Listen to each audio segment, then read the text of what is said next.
El análisis político, la entrevista de la semana, la información contada de manera diferente en Hora de Cambio. Desde estos momentos nos conectamos con el Perú en Hora de Cambio. Si quieres estar bien informado, quédate en Hora de Cambio. Imparcialidad, objetividad al momento de darte las noticias con Hora de Cambio. Bienvenidos.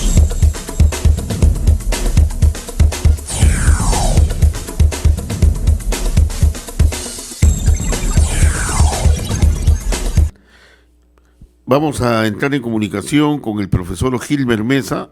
Él es secretario general del sindicato del SUTE Base Lima, ¿no?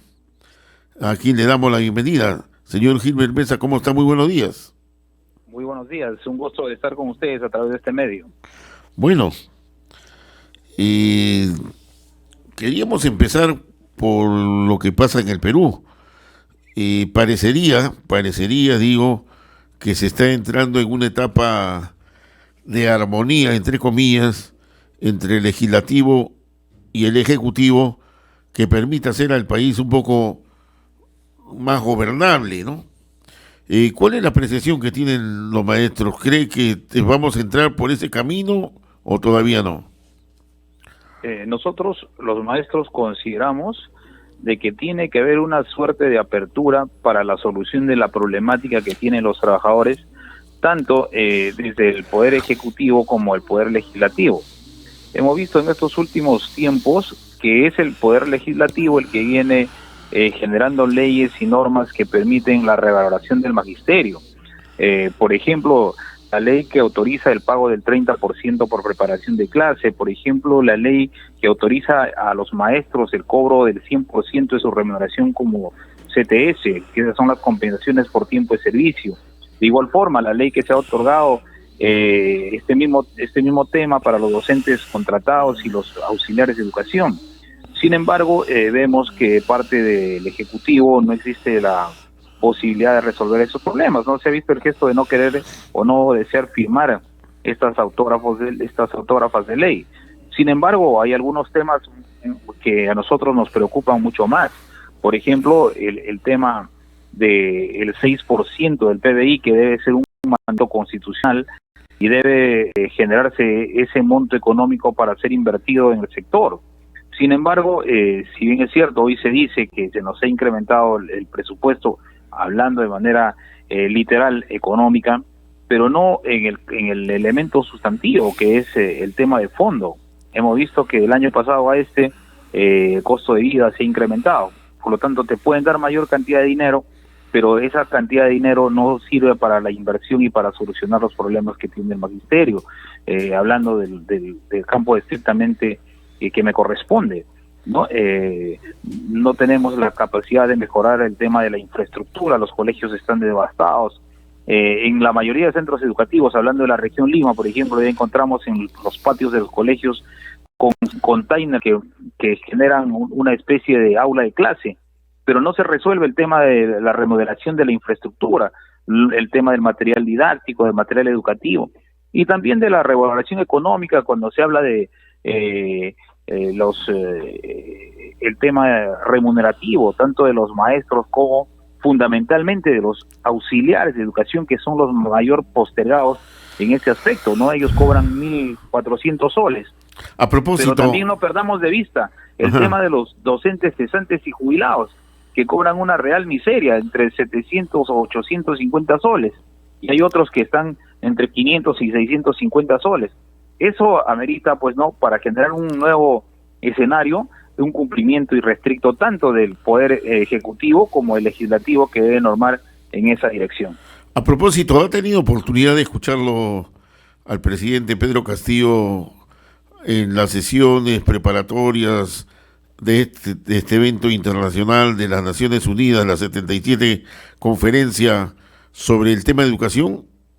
Así es, él ha mencionado que necesita un nuevo pacto social educativo. Y él dice que es un compromiso que él tiene. Lógicamente es un compromiso que él tiene porque una de las banderas de su campaña fue justamente mejorar el sistema educativo. Y él dice que se debe garantizar el derecho a la educación. ¿Y cómo se puede garantizar el derecho de la educación pública si es que no se invierte en el sector? Dice, ese compromiso que nosotros tenemos debe cerrar las brechas de la desigualdad. Y eso a mí realmente me preocupa mucho. ¿Por qué? Porque hoy, más que antes, se ve esa brecha totalmente distanciada. ¿Cómo se encuentran, por ejemplo, los estudiantes de las instituciones públicas, por ejemplo, que están en los colegios de jornada escolar completa? Que muchos de ellos hasta dudamos que tomen desayuno hasta las 3:45 de la tarde, sin alimentación, cuando uno de los temas fundamentales que se había tocado con él y justamente estaba en el pliego de reclamos del SUTEP, que no ha querido cumplir el Estado, es garantizar la alimentación de los estudiantes. Entonces no se puede cerrar esta brecha en el aspecto, por ejemplo, de la alimentación, cuando no se cumple con los compromisos, básicamente. Entonces él dice, debemos de adoptar un compromiso, pero ese compromiso no solo es un compromiso, sino tiene que ser cumplido para que se cierre el compromiso.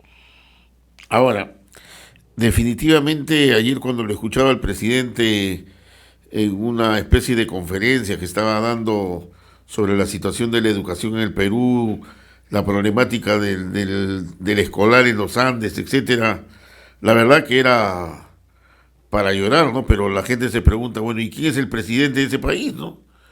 O sea, ¿qué se sabe? ¿Cuántos colegios ha construido esta gestión del presidente Pedro Castillo? Porque otra cosa es inaugurar lo que ya se venía construyendo, ¿no? ¿Qué se sabe de eso? No se está inaugurando porque no se ha construido absolutamente nada. ¿No hay un solo colegio? Durante todos estos años de pandemia, ya. Los colegios han estado cerrados, porque nosotros nos hemos volcado a la educación remota. Ya, claro. Ese proceso, de ese tiempo que nosotros hemos destinado a la educación remota, ameritaba el mantenimiento de las instituciones educativas. Cuando hemos regresado, hemos encontrado instituciones educativas totalmente devastadas. Una de ellas es mi institución educativa, Las Paredes Caídas, con problemas. Incluso hace unos días estaba conversando con algunas directoras de algunas instituciones educativas, estaban muy preocupadas ellas porque tenían problemas con la conectividad de agua y desagüe, y así como también de la luz. Para poder darle mantenimiento a sus instituciones educativas, tenían que hacer un largo trámite en las UGELes. Eso es una preocupación tremenda. Sobre ello, hay algunos temas que el Estado tiene que asumir. Es el tema de la defensa irrestricta de la educación pública. Los colegios, por ejemplo, aquí en Lima me quiero referir, en el cercado de Lima se están cerrando sobre pretexto, y ustedes tengan la oportunidad de ir, verificar y corroborar y contrastar esa información. Por ejemplo, el Colegio República de Bolivia, que está en el cercado de Lima, en el jirón, antes era el jirón Miro Quesada, hoy día creo que es Santa Rosa, está en el mercado central. Ese colegio lo está cerrando la municipalidad por un tema de INDECI. ¿Responsabilidad de quién? Del Estado. Y ahora hemos constatado otro tema, de que ese colegio se ha vendido. ¿Quién lo ha vendido? Antiguos propietarios. Ha aparecido un tema ahí inexplicable. Y los alumnos están fuera de las instituciones educativas, están fuera del colegio y no saben qué hacer. ¿Responsabilidad de quién? ¿Es grande el colegio? ¿Es grande? Es un colegio, ahí en ese colegio ha estudiado el presidente Alberto Fujimori. Es un colegio que tiene años. Emblemático. Y lógicamente hoy día tiene serios problemas. Los padres de familia están en defensa de esa institución educativa. Entonces, ahí otro colegio que Marín Arista, un colegio histórico que estaba frente a la cárcel, ¿no? En Nicolás de Piérola, también lo quieren cerrar porque INDECI dice que no está apto para funcionar. Es decir, los colegios están cerrando el INDECI. Y después es decir, ¿qué está haciendo el Estado para remodelar, para reconstruir? No, ahí lo que están haciendo es buen negocio, pues, porque eso van a ser centros comerciales, pues. Sí, eso es lo que están haciendo. El Colegio República de Bolivia, que es un colegio que debía haber sido saneado por el Ministerio de Educación, es un colegio que ya lo compró el Grupo WON. Entonces ahí hay un tráfico de repente de influencia, no sé, o de repente tráfico de terrenos. Entonces ahí hay un tema por resolver. ¿Quién tiene que hacerse cargo? El gobierno, el Estado. Entonces aquí, cuando se habla de compromisos, esos compromisos nosotros esperemos que se cumplan. Una situación lamentable, y eso es de dos centros educativos que usted nos menciona, y lógicamente se hacen bueno, grandes negocios, ¿no? Pero eso no se supone que tiene que estar pues dentro de la contabilidad que maneja de los locales el Ministerio de Educación. Claro, la SUGEL tiene que haber hecho el saneamiento correspondiente de los predios. Es más, en Lima Metropolitana, en otros distritos, los colegios no tienen saneamiento físico. Entonces, aquí van a haber un conjunto de problemas. Por ejemplo, en Independencia hay 2 colegios que funcionan en un local de la Junta de Propietarios y no tienen saneamiento físico legal, por lo tanto, tienen ya algo de 50 años en funcionamiento. Y dentro de poco, de repente, el grupo de asociados de esa asociación van a de repente pedir su desalojo. Entonces, estos aspectos, por ejemplo, se ven en Lima Metropolitana y también a nivel del país. Por lo tanto, si no se empieza, por ejemplo, por remodelar las instituciones educativas, por velar por su infraestructura, por el saneamiento físico legal de estas instituciones educativas, entonces no estamos cumpliendo con ningún compromiso, ni tampoco estamos velando por una educación pública gratuita y de calidad. Entonces, si es que estamos partiendo porque no tenemos locales institucionales, ya tenemos serios problemas, pues, ¿no? Ahora, el presidente Pedro Castillo, en la reunión de las Naciones Unidas, ha planteado un nuevo currículo escolar. No sabemos los alcances, no sabemos hacia dónde se quiere llegar, pero ¿qué perciben ustedes que pueda suceder ahí? Mira, sobre ese currículum, nosotros los maestros no hemos tenido conocimiento, no tenemos conocimiento porque no ha sido consultado, debatido, coordinado con los maestros del país. Es decir, de igual forma, como lo han hecho los diferentes gobiernos, ese currículum nacional se viene tocando a puerta cerrada, sin la consulta previa de los artífices de la educación, que somos los maestros. Yo no tengo conocimiento de este nuevo currículum que por ahí se viene difundiendo, porque no ha sido puesta en acuerdo con los artífices principales del sector, que somos los maestros, y también los padres de familia y los estudiantes. Entonces, ¿cómo se podría construir un currículum sin la participación de los actores? Se ha anunciado también el ingreso directo a las universidades. No se ha dicho cómo, pero ahí existe una especie de contradicción porque a nivel de la política de becas que hay en el Perú, se ha reducido el presupuesto. O sea, por un lado se pretende el ingreso directo a las universidades y los becarios que por su misma condición de capacidad o económica, qué sé yo, recurren a esta posibilidad de estudio, se les rebaja el presupuesto. No hay coherencia, ¿no?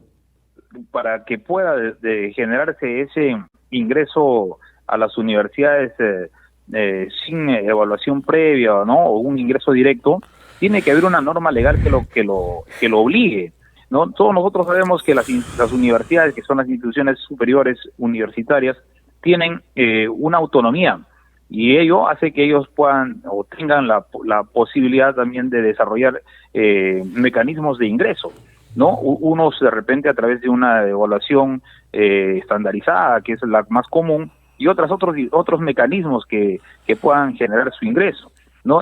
No existe una norma más allá de un ofrecimiento que regule estos ingresos a las universidades de manera directa. No existe. Es decir, lo que está haciendo el gobierno es pura demagogia. Se dice, este año ingresarán, muchos estudiantes están esperando el ingreso directo, pero las universidades siguen tomando los exámenes de admisión. Es decir, no existe, salvo ustedes conozcan, una norma que regule, ¿no?, el ingreso directo a las universidades. Es decir, es pura demagogia. Sobre el tema de las becas, es una responsabilidad del Estado, ¿no?, generar becas de apoyo a los estudiantes que sobresalen de las diferentes universidades, también públicas o privadas, de las diferentes instituciones secundarias públicas o privadas. Es decir, estudiantes que destacan tienen el derecho de que el Estado pueda subvencionarles, ¿no?, el estudio universitario. Sin embargo, como tú acabas de decir, se ha reducido eso, no existe el presupuesto para poder solventar estos gastos de estos estudiantes, por lo tanto también se va a ir generando pues una reducción de las becas, ¿no? Y vamos a ver pues hoy día quién está ahí administrando el tema de Pronabec, ¿no? Personas idóneas o personas que han sido nombradas por el gobierno, ¿no?, y forman parte de repente del círculo de gobierno. Bien, seguimos dialogando con el profesor Gilmer Mesa, él es secretario general del SUTE Lima Metropolitana. Y a propósito de lo que va en el pliego de reclamos, ¿qué es lo que se ha avanzado? Ustedes realizaron una marcha exitosa hace unos días atrás y también salieron pues a cautelar los intereses de los maestros a través de la rama magisterial. ¿Qué es lo que se avanzaba al respecto? Sí, esos son dos temas que están dentro de nuestro pliego, ¿no? Uno, que es el derecho que nosotros tenemos de ejercer, ¿no?, las medidas de lucha que corresponden para solucionar los problemas que tienen los maestros, fundamentalmente cuando se trata de remuneración, ¿no? Los auxiliares de educación del país vienen siendo postergados en el aspecto remunerativo. El Ejecutivo ha presentado un proyecto de ley, ¿no?, al Congreso de la República sobre el presupuesto de la República, y en el cual no están asignados, no están considerados de ninguna forma nuestros compañeros auxiliares de educación. Es por ello que nosotros hemos salido en marcha, hemos conversado con algunos congresistas para que este proyecto no pueda modificarse en algunos aspectos que permita, ¿no?, el incremento remunerativo de los compañeros auxiliares. Otro aspecto tiene que ver también con el pago de las compañeras promotoras de los programas no escolarizados de educación inicial, que son los PRONAIS. Eso también nos motivó a salir a la lucha, porque ellas vienen ganando o vienen cobrando una propina, denominadas propinas, que no son más que 500 soles al mes. Y con ese monto nadie puede vivir. Ni para la movilidad. Otro aspecto que nosotros también tenemos ahí, aspectos como el nombramiento de los maestros, ¿no? Son 3 años que van a hacer con imposibilitados, ¿no?, en el tema de su estabilidad los maestros que vienen trabajando en calidad de contratados, ¿no? Estos aspectos nos han generado, ¿no?, la alternativa de movilizarnos hacia el Congreso de la República y conversar con algunos congresistas con los que tenemos algún relacionamiento político. Y otro punto que acabas de mencionar, justamente la defensa y rescate de nuestra entidad previsional, que es de rama magisterial. Esta institución previsional fue creada justamente con el fin de que los maestros, que en el momento de jubilarse podamos recibir un monto económico que pueda permitirnos, ¿no?, por lo menos el tiempo en el que el Estado se demora en generarnos nuestra remuneración ya continua, de cesante, poder resolver la situación económica que tenemos los maestros, ¿no? Todos nosotros sabemos que el Estado, es decir, el gobierno, ha sacado un decreto, ¿no?, en el que pretende, pues, no modificar los estatutos, cosa que no es su competencia. Es competencia del órgano directivo de rama magisterial modificar los estatutos, y es competencia del gobierno, a través de su Ministerio de Educación, autorizar esas modificaciones. Sin embargo, lo que se está haciendo es desde el gobierno pretender, ¿no?, petardear una institución previsional que los maestros lo vienen dirigiendo adecuadamente. Ahora, ha salido una resolución ministerial que está nombrando, pues, ¿no?, a la comisión, no queremos decir interventora, sino al comité electoral, ¿no?, que va a elegir al consejo directivo, y nosotros hemos visto, ¿no?, que son muy cercanos al gobierno, que están allegados a algunos congresistas que vienen, pues, no proponiendo ello. Pero por otro lado, también los maestros que están organizados en la FENATE Perú, lo que ellos vienen predicando siempre es destruir la institución previsional, es decir, liquidarla, y nosotros los maestros no vamos a permitir ello, y es por ello que los maestros se vienen constantemente movilizando a nivel nacional. Ahora, definitivamente, en caso que este comité, digamos, electoral funcione, qué sé yo, significaría que deben participar todos los maestros, y si no participan, ¿qué pasa? Mira, lo que ahorita nos extraña es cómo ha sido la elección de ese comité electoral. Cuando nosotros entramos a elecciones, por ejemplo, presidenciales o elecciones para las alcaldías, ¿no?, de las diferentes municipalidades del país, se hace un sorteo para elegir ese comité, no es así, entre todos los asociados. Sin embargo, ahora no existió un sorteo. Es decir, ellos predican elecciones universales y hacen un comité, ¿no?, eligiendo ellos, ¿no?, a personas a dedo.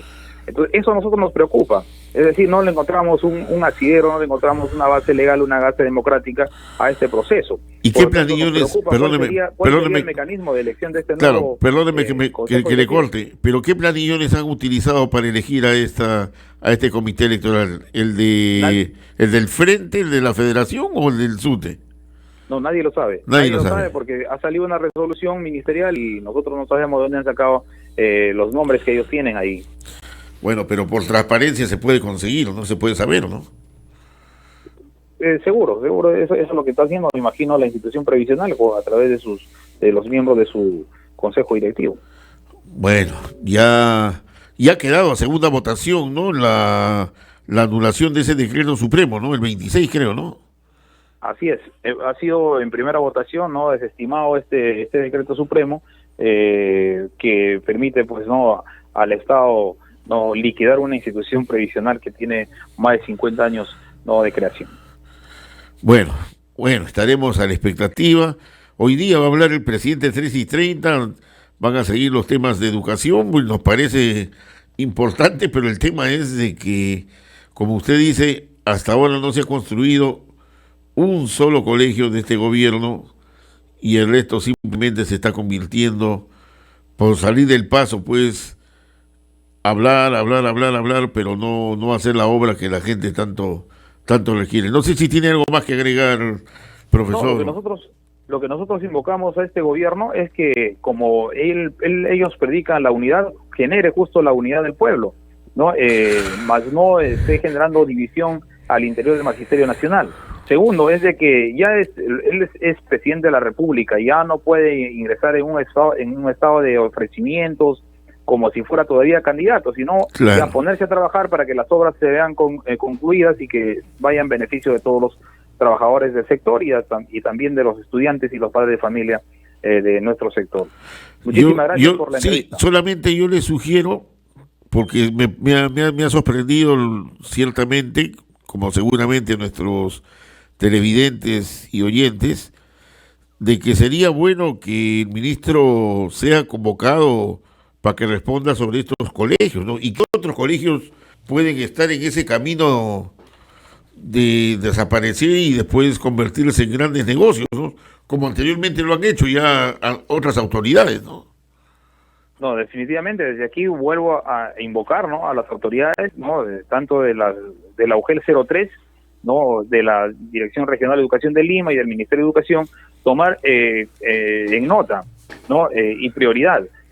Son 7 los colegios del Cercado de Lima los que están siendo intervenidos por INDECI, sobre pretexto de que no están aptos para su funcionamiento. Sin embargo, por ahí hay alguna información de que ya han sido vendidos, ¿no?, al grupo WON, y lógicamente se van a convertir en centros comerciales, ¿no? Para la Municipalidad de Lima, no, lo prioritario, lo primordial no es la educación pública, sino es el negocio. Entonces nosotros desde aquí invocamos a las autoridades a estar al tanto y resolver los problemas que tiene, pues, no, el Magisterio Nacional en el Cercado de Lima Metropolitana. Muchísimas gracias por este tema. 7 centros educativos, sí. 7 centros educativos. Uno de ellos es República de Bolivia, que está en Girón Miró Quesada, que claro, ahorita sí tiene problemas. Claro. Y tienen los padres de familia puestos en la puerta en defensa irrestricta de su local institucional. Bien, muchas gracias al señor Gilmer Mesa, secretario general del SUTE de Lima Metropolitana. Hemos presentado Hora de Cambio. Nos volveremos a encontrar el próximo sábado, a esta misma hora y por la misma frecuencia. Nuestro equipo de producción ya está trabajando recopilando información para un nuevo encuentro en Hora de Cambio.